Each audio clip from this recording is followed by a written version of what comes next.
السلام علیکم ورحمۃ اللہ وبرکاتہ۔ اعوذ باللہ السمیع العلیم من الشیطان الرجیم، بسم اللہ الرحمن الرحیم۔ الحمد والثناء للہ الذی لا یحصی ثناءہ الا ہو، وصلی اللہ علی جمیع الانبیاء والمرسلین سیما خاتمہم وافضلہم واشرفہم محمد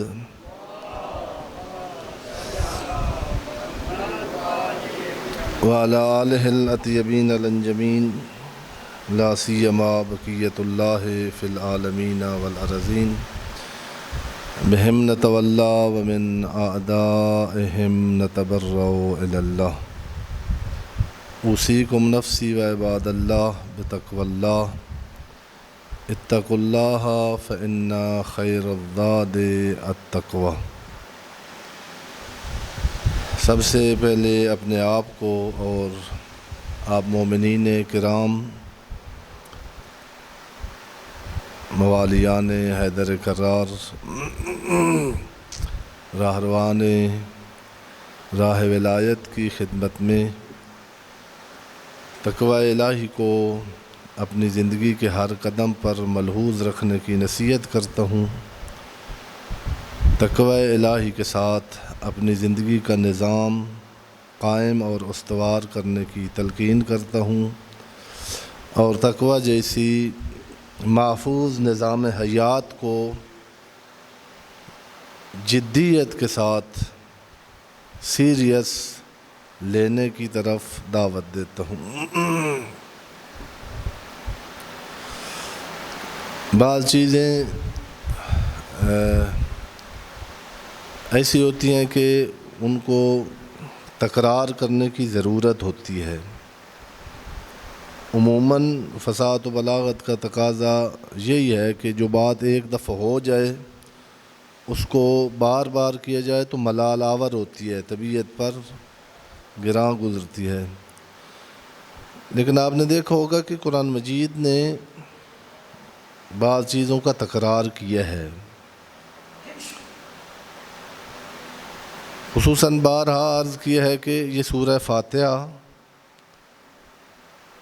دن میں کتنی نمازیں ہیں، اور ہر نماز میں کم از کم 2 بار ہے سورہ فاتحہ۔ سورہ فاتحہ کو یوں تو نہیں ہے کہ فجر میں اور سورہ فاتحہ پڑھنی ہے اور ظہر میں، اور یہ چند لفظوں کا مجموعہ ہے اور چند جملوں کا۔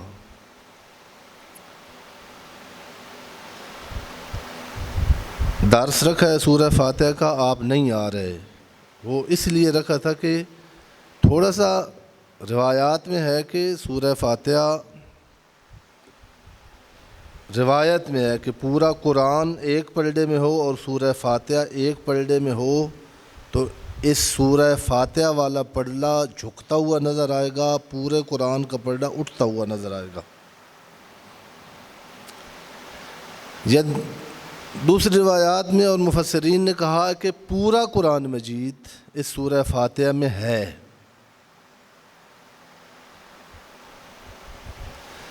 ہم نے تو مردوں کے لیے کئی دفعہ قرآن مجید ختم کیا ہے، مردوں کے لیے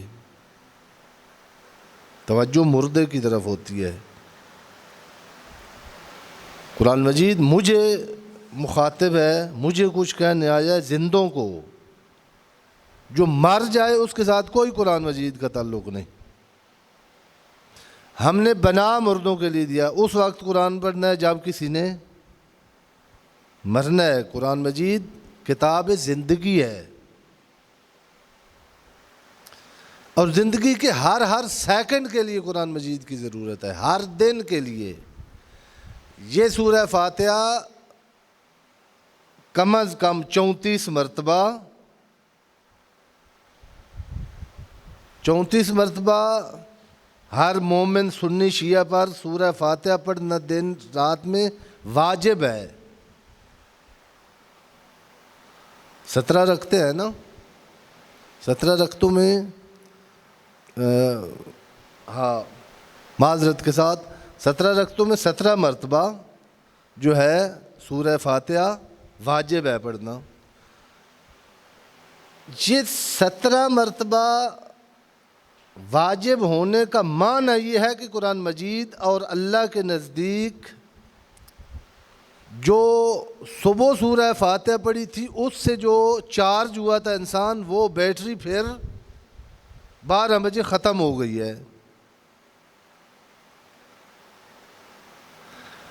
ہم تو نہ ریچارج ہوتے ہیں سورہ فاتحہ کے ساتھ، نہ ہمیں کوئی پتہ چلتا ہے کہ وہ سورہ فاتحہ کی جو تھی چارجنگ وہ گئی کہ ریچارج ہونے کا مطلب یہ ہے کہ اس کے لفظ پڑھیں، لفظ سے معنی ہمارے ذہن میں آئے اور اس ذہن والے مفہوم سے ہم اس حقیقت کے ساتھ متصل ہوں جو حقیقت سورہ فاتحہ ہے.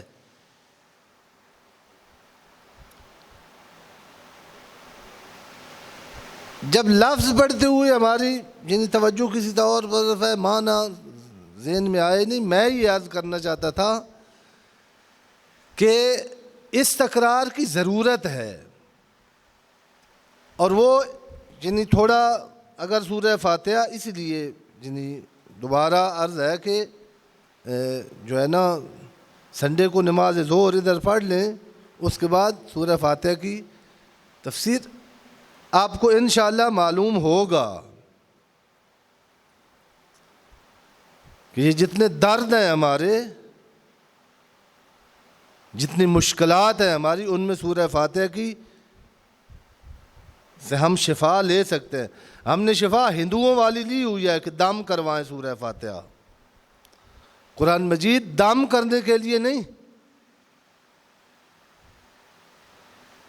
قرآن مجید ان الفاظ کا مجموعہ ہے جن کے مفاہیم سمجھیں تو اس میں ہمیں وہ زندگی قرآن مجید نے دی ہے جو دردوں سے پاک زندگی ہے، جو قرآنی زندگی کے مقابلے میں ہے. تقویٰ کی گفتگو یہ ہے، ایک زندگی قرآن مجید نے ہمیں متعارف کرائی ہے. ساری جتنی تقاضے زندگی ہیں، ہر تقاضے کو اسلام نے پورا کیا ہے، اور قرآن مجید نے روش بتائی ہے کہ یہ تقاضے کیا ہیں اور ان کو آپ فلی طور پر کمپلیٹلی کس طرح پورا کر سکتے ہیں. کون سا تقاضا ہے اور کون سا تقاضا نہیں ہے تو نے سمجھا ہوا ہے.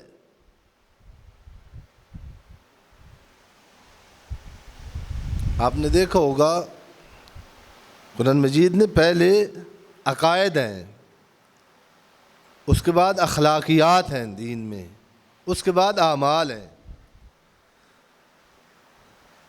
عقیدہ ہر بندہ جو کچھ کر رہا ہے، ہم تو کہتے ہیں نا بچپن میں نانی نے یاد کرا دیا اصول دین دے 5، وہ لفظ یاد کیے ہوئے ہیں: توحید، عدل، نبوت، امامت، قیامت. وہ صرف لفظوں کی حد تک ہے. عقیدہ ہمارا کچھ اور ہے. عقیدہ اس کو کہتے ہیں جس کے مطابق زندگی بسر ہو رہی ہو. امام اس کو کہتے ہیں جس کے پیچھے ہم جا رہے ہوں. زبان پر توحید، عدل، نبوت، امامت اور قیامت ہے، اور عقیدے میں جمہوریت،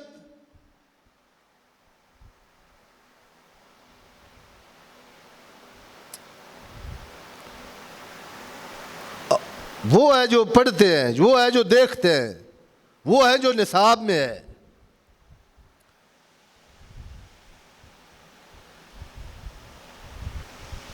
اور ہو جاتا ہے غلط. آپ یعنی اسی اپنی جو بدن کے تقاضے ہیں بدنی، بعض اوقات ایک آدمی کو پیاس لگتی ہے. ایک بیماری تھی، سورہ واقعہ میں ہے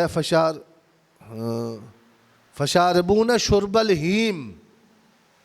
ہیم سورہ واقعہ پڑھتے ہیں رات کو سونے سے پہلے پڑھا کرے سورہ واقعہ. معصومین نے فرمایا ہے کہ خصوصاً رزق کے لیے روزانہ سورہ فاتحہ کا پڑھ کے سونا بہت مفید ہے. رزق بھی آئے گا اور تھوڑا اس کے لفظوں پر غور کرے. یعنی جہنمیوں کے بارے میں وہاں جو بیان کیا، اما اصحاب الشمال ما اصحاب الشمال فی سموم و حمیم و ظل من یحموم لا بارد ولا کریم انہم کانوا قبل ذلک مترفین وکانوا یصرون علی الحنث العظیم وکانوا یقولون اذا متنا وکنا ترابا وعظاما ائنا لمبعوثون او آباؤنا الاولون قل ان الاولین والآخرین لمجموعون الی میقات یوم معلوم ثم انکم ایھا الضالون المکذبون لآکلون من شجر من زقوم فمالئون منها البطون. یہ آیتیں جا کے دیکھنا. فشاربون علیہ من الحمیم فشاربون شرب الہیم. وہاں ان کو پانی دیا جائے گا پیاسوں کو. فشاربون علیہ من الحمیم. اس کی حقیقت ادھر سمجھ آئے گی جو لفظوں سے مطلب سمجھ جاتی ہے. پیپ، پھوڑوں کا نکلا ہوا، وہ اتنا گرم ہوگا کہ دوسری جگہ پر قرآن مجید نے روایت نے کہا کہ اتنا ابلا ہوا ہوگا وہ پیپ کہ انتڑیاں ابل ختم ہو جائیں گی.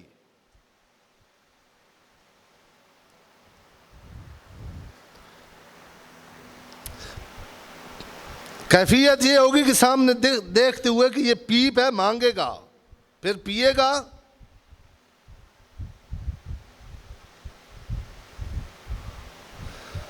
کیسے پیے گا؟ وہ سورہ واقعہ ہے، سنی شیعہ کی کتاب نہیں ہے.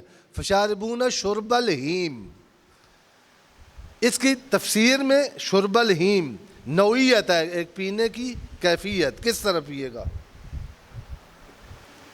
وہاں بعض مفسرین نے کہا کہ یہ شرب الہیم، یہ ہیم اونٹ کی ایک کیفیت ہے، اونٹ کی ایک حالت ہے. اونٹ کو ایک بیماری لگتی تھی، اس سے وہ پانی پیتا جاتا تھا، اس کی پیاس نہیں بجھتی تھی. اب مفسرین نے لکھا ہے، مفسرین زیادہ تر اس اونٹوں والے علاقے کے ہیں. لاہور والوں کو اونٹ سے زیادہ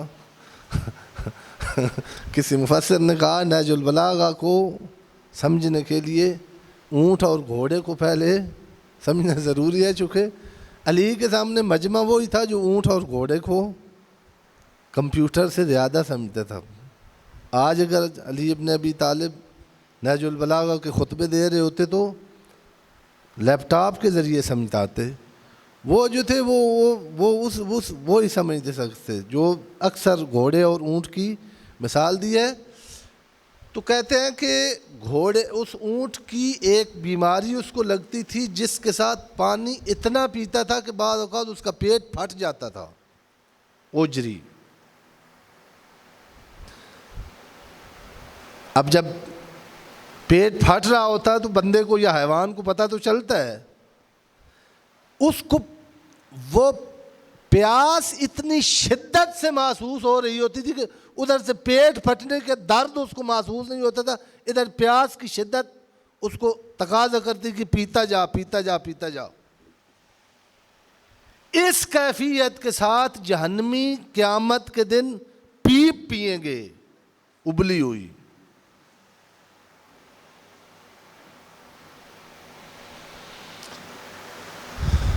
خداوند عالم بحق محمد و اہل بیت محمد علیہ الصلوۃ والسلام ہمیں پھر عرض کر رہا ہوں کہ یہ جو تقویٰ کی گفتگو ہے نا،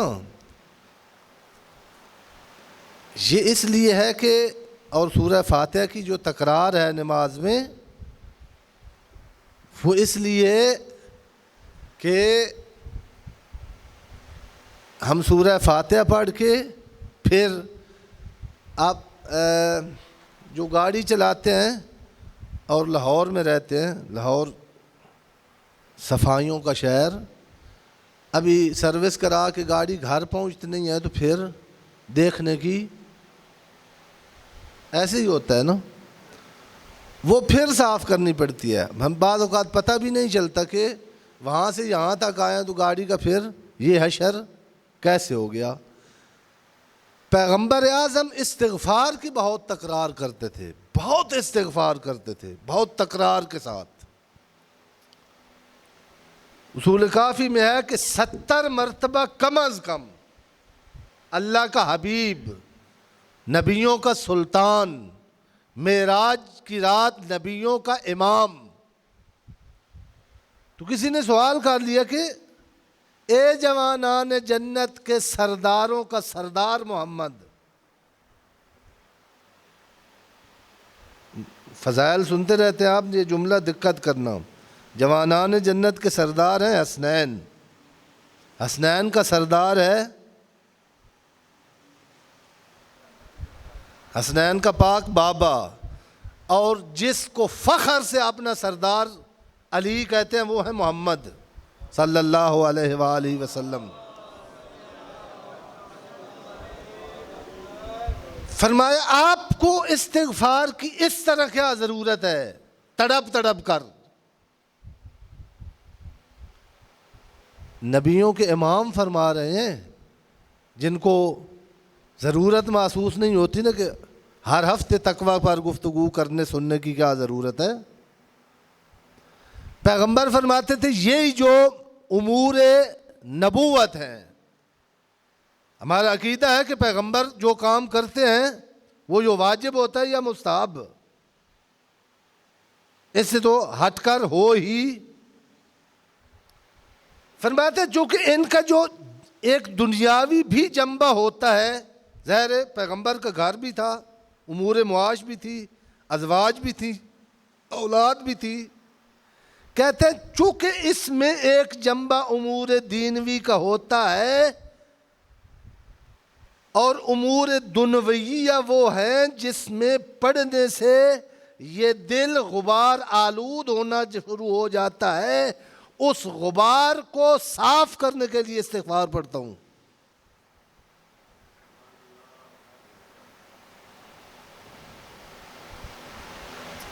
پیغمبر کو استغفار کی ضرورت ہو،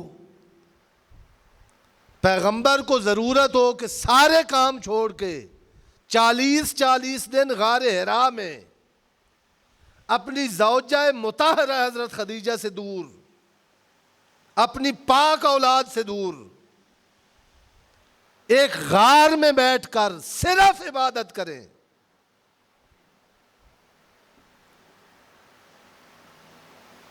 ہم معصوم ہیں، ہم پیغمبر سے زیادہ محفوظ ہیں۔ سال ہر سال مہینوں میں ہماری زندگی میں کوئی وہ ہے جس میں ہم جائیں جو غبار آلود ہو گئے اس غبار کو صاف کر کے آئیں۔ ایک اس غبار کو صاف کرنے کے لیے جو ہفتگی برنامہ رکھا ہے شریعت نے، وہ یہ نماز جمعہ ہے، یہاں تقویٰ کی گفتگو ہے۔ سنیں کہ ہمارے خطرات کیا ہیں، چیک کریں اپنے آپ کو کہ میں کتنا گھرا ہوا ہوں۔ جب تک بعض مرض ایسی ہیں جو مریض کو پتہ نہیں ہوتا، ڈاکٹر بتائے تو پھر آنکھیں کھلتی ہیں، لیکن ٹائم گزر کے ہوتا ہے۔ قرآن مجید نے کچھ ایسی مرضیں بتائی ہیں، کہا ایک مرض تیرے اندر تکبر ہے، تکبر۔ صبح اٹھ کے خاک پر پیشانی رکھا کر، وہ جو تکبر کو پیشانی خاک پہ رکھ کر شکست دی تھی نا، وہ پھر تیرے اندر ان چند گھنٹوں میں وہ مرا ہوا، غش کیا ہوا پھر جاگ گیا ہے۔ وہ تیرا قاتل ہے، اور قاتل بھی تیرے مال کا نہیں اور جان کا، تیری عزت کا، تیرے وقار کا۔ معصومین فرماتے ہیں متکبر کی ایک تکبر کا سائیڈ ایفیکٹ یہ ہے کہ اس کی کوئی عزت نہیں کرتا، یہ بے آبرو ہو جاتا ہے، یہ لوگوں کی نظروں میں گر جاتا ہے۔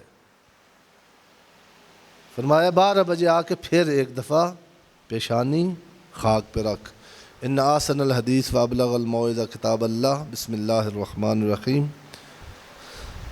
انا اعطیناک الکوثر فصل لربک وانحر ان شانئک هو الابتر۔ صدق اللہ العلی العظیم۔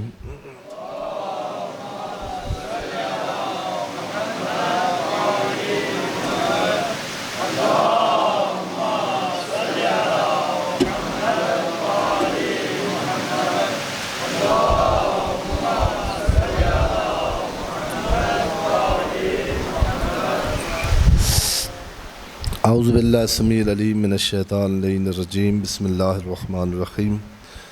الحمد والثناء للہ الذی لا یحصی ثناءہ الا ہو، وصلی اللہ علی جمیع الانبیاء والمرسلین سیما خاتم المرسلین واشرف الانبیاء والمرسلین محمد صلی اللہ علیہ وآلہ وسلم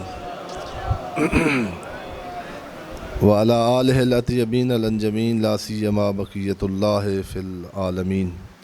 اللہم صلی وسلم علی امیر المؤمنین وقائد غر المحجلین وعلی سیدۃ نساء العالمین وبضعۃ خاتم النبیین وعلی الحسن والحسین سید شباب آل الجنہ وصبط نبی الرحمہ وعلی ابن الحسین سید العابدین وقرۃ عین الناظرین ومحمد ابن علی الباقر العلم الاولین والآخرین وجعفر ابن محمد وموسیٰ ابن جعفر وعلی ابن موسیٰ ومحمد ابن علی وعلی ابن محمد والحسن ابن علی والخلف القائم المہدی الذی ببقائہ بقیت الدنیا وبیمنہ رزق الورا۔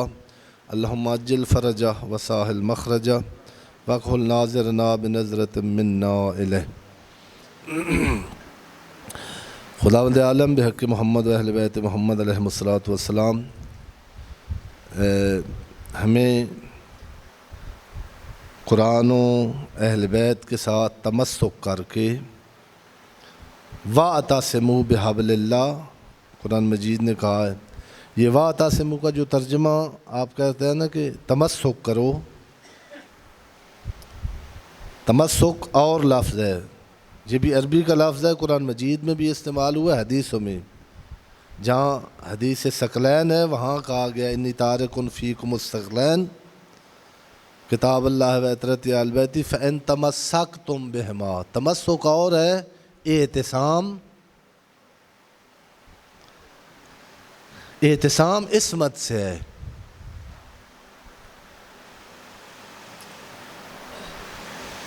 اب گرامر بیان کرنے کا وقت نہیں ہے اور نہ زیادہ مناسب ہے۔ باب افتعال علم صرف میں کسی چیز کو جلب کرنے لینے، اعتصام واعتصموا یعنی یہ قرآن مجید حبل اللہ یہ معصوم ہے، اس کے قریب ہو تاکہ تمہیں یہ عصمت اور گناہوں سے دوری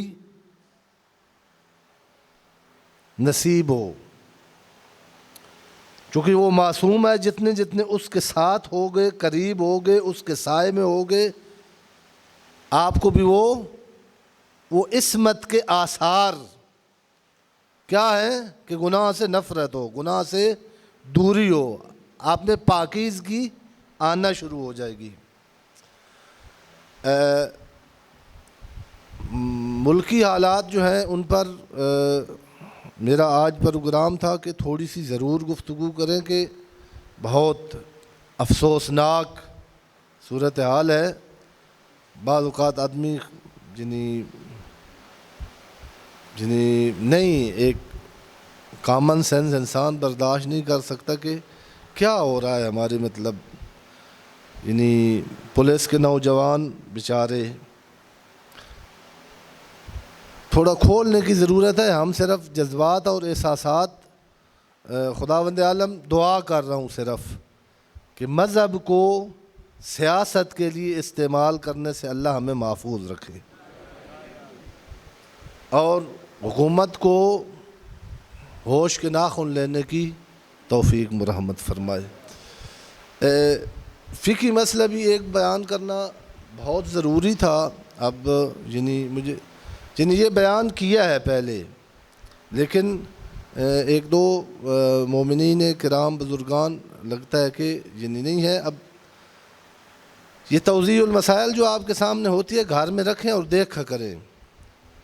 تمام مجتہدین کا فتویٰ ہے کہ جو ضروری احکام ہیں ان کا علم حاصل کرنا واجب ہے۔ نماز کے مسائل، نماز کے اوقات جو ہیں فنی اور علمی لحاظ سے یہ جو نماز ظہر کا وقت ہے یہ بہت مشکل ہے، ٹیکنیکل ہے تھوڑا سا۔ اس کا جو صبح کا وقت لکھا ہوا ہے روایات میں اکثر ہمارے فتاویٰ وہاں سے آتے ہیں۔ پہلے تو ہمارے ایسے ایک گروہ ہے فقہا کا جو کہتے ہیں کہ روایت سے ہٹ کر فتویٰ لینا ہی، جو روایت میں عقل کو اصلاً وہ کہتے تھے کہ نہیں، لانا ہی نہیں ہے۔ موجودہ اکثر ہمارے جو فقہا ہیں وہ عقل کو بھی اصول فقہ میں حجت سمجھتے ہیں۔ بہرحال وہ آسان طریقہ ہے۔ قرآن مجید میں تھا کہ جب خیط اسود خیط ابیض سے ممیز ہو جائے، ایک صبح صادق کاذب ہوتی ہے، سفیدی پھیلتی ہے، لیکن وہ صبح نہیں ہوتی۔ اس کے بعد ایک سفیدی پھیلتی ہے مشرق کی طرف، جس کو صبح صادق کہتے ہیں۔ وہ نماز فجر کا اول ٹائم ہوتا ہے، دیکھی جا سکتی ہے۔ جہاں لائٹ زیادہ ہوتی ہے وہاں تھوڑی اس کو دیکھنے میں دقت ہوتی ہے، ورنہ اگر مطلب صاف ہو تو وہ دیکھا جا سکتا ہے۔ مغرب کے بارے میں اہل سنت کا تو یہی ہے کہ جب سورج غروب ہو جائے، لیکن اکثر شیعہ فقہا کا یہ تھا کہ حمرہ مشرقیہ، جب ادھر سورج غروب ہونے لگتا ہے تو چونکہ اس کی شعاعیں پڑ رہی ہوتی ہیں مشرق کی طرف، تو ایک سرخی پیدا ہوتی ہے مشرق کی طرف۔ وہ تقریباً 9-10 منٹ تک تقریباً رہتی ہے، چونکہ وہ ہوا میں منعکس ہو رہی ہوتی ہیں فضا میں، اس سے سرخی پیدا ہوتی ہے۔ وہ اکثر فقہا کا یہ فتویٰ کہا تھا کہ یہ مشرق کی طرف جب سورج مغرب میں غروب ہوتا ہے تو مشرق کی طرف پیدا ہونے والی سرخی جب تک ہے اس وقت تک افطار نہ کریں، نماز نہ پڑھیں۔ جب وہ غائب ہو جائے حمرہ مشرقیہ، پھر نماز کا اول وقت ہوتا ہے۔ البتہ بعض فقہا نے ابھی بھی دیا ہے فتویٰ کہ جو جب سورج غروب ہونے کا اطمینان ہو جائے، جیسے مقارن وغیرہ۔ تو بہرحال ظہر کے وقت میں ہے زوال آفتاب۔ زوال آفتاب کی تعریف ہوئی ہے جب سورج خط استوا پر ہو۔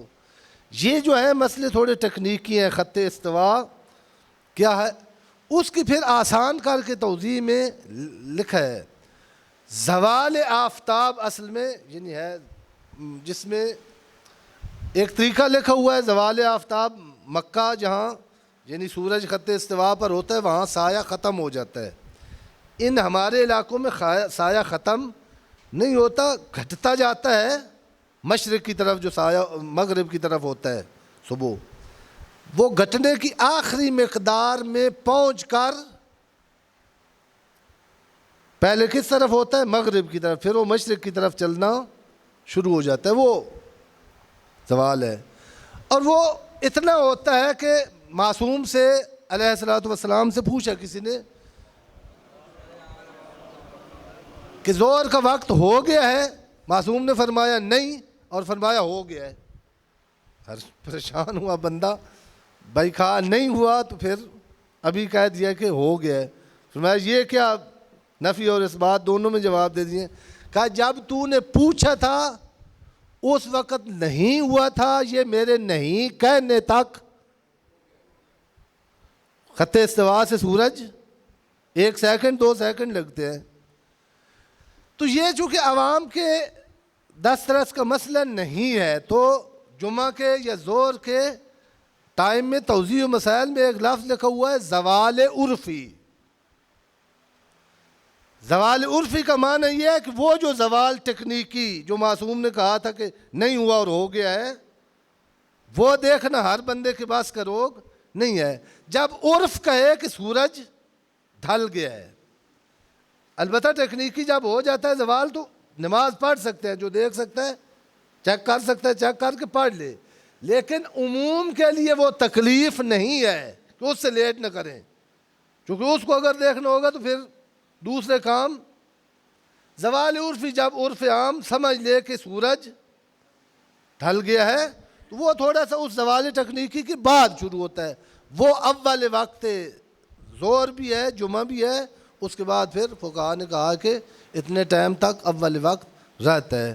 ان احسن الحدیث وابلغ الموعظہ کتاب اللہ. بسم اللہ الرحمن الرحیم. والعصر ان الانسان لفی خسر الا الذین آمنوا وعملوا الصالحات وتواصوا بالحق وتواصوا بالصبر.